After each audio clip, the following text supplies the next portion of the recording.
I'm going to cover a commonly used meter called the Fluke T Pro.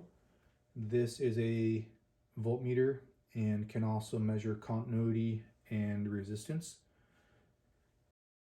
Top here, these are the approximate voltages being read. It is very similar to the Wiggy for that. So it'll tell you you have 120 volts, you have 208 volts, you have 240, but not with a lot of precision. This meter also does have an LCD on the bottom that will actually give you the precise voltage being measured. In addition to the precise voltage, you can measure continuity and also resistances. So in that regard, it's very similar to the Fluke 117. So this meter does have batteries. There are two AAA batteries in it. I did not do anything to this meter. It's just been sitting in the vise.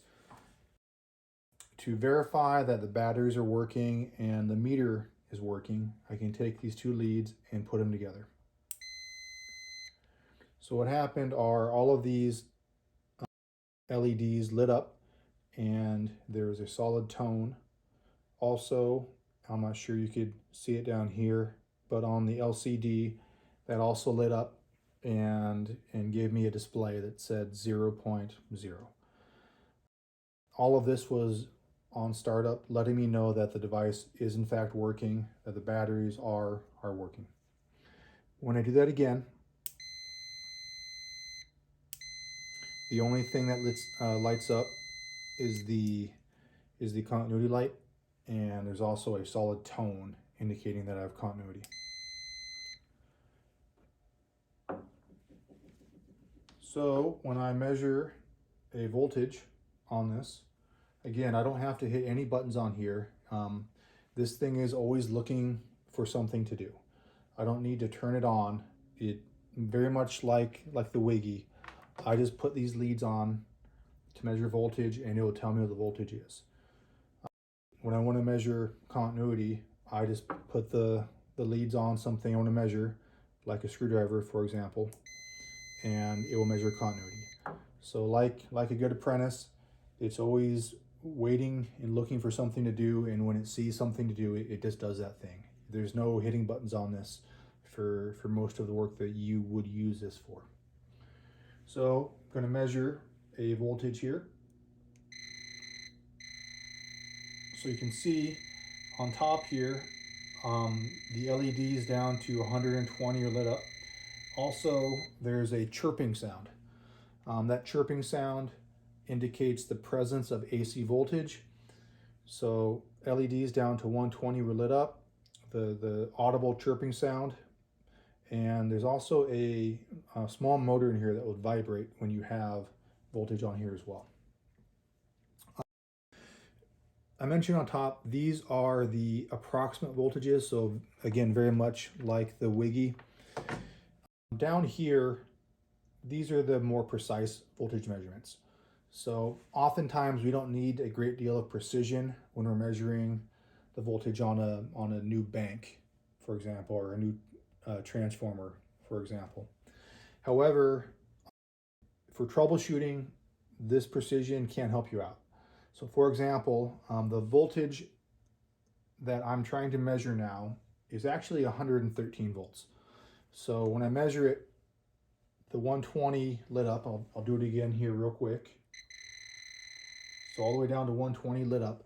That could lead me to believe that I have good voltage. I have 120 volts.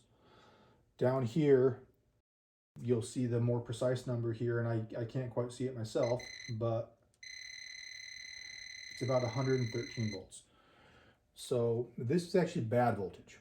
When we try to give a customer 120 volts, whether that's off a 120 240 house service or a 120 208 Y bank, when we try to give them 120 volts, the minimum voltage that we consider is a good voltage for that, when they're expecting 120 volts, is 115. So I'm actually giving them less than the minimum, measuring less than the minimum, and on the quick wiggy like approximate voltage measurements, it would lead me to indicate I have good voltage when I do not. Oftentimes when we try to give them 120, we are going to give them something close to 120. So this is not a common thing. However, this can be a useful tool for that. So that was about 120. I'm going to show you how it looks when you measure 208 volts. So you have a 120/208 Y bank, or you're trying to verify the high leg on a 120/240 delta. The LEDs on top down to 208 light up. Again, the chirping sound, and for the precise measurement on the LCD, I have about 208 volts. All right, finally I'll do the 240, which is all I can do where I'm at right now.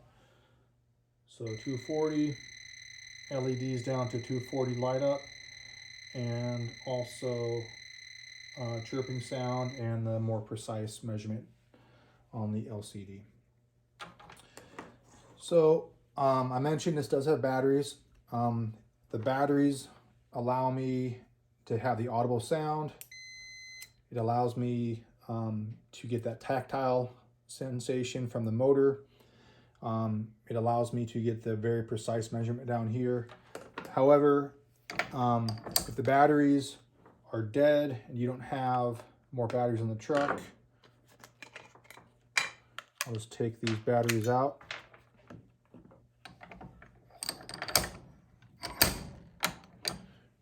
So without the batteries, again, I can't measure continuity. I don't have any precision down here.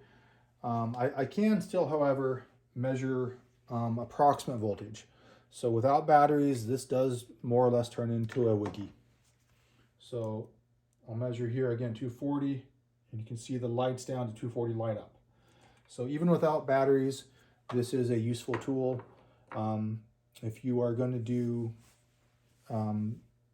basic voltage checks on a transformer, if you're going to do a meter socket check before slugging a meter for a customer, this tool is still valuable.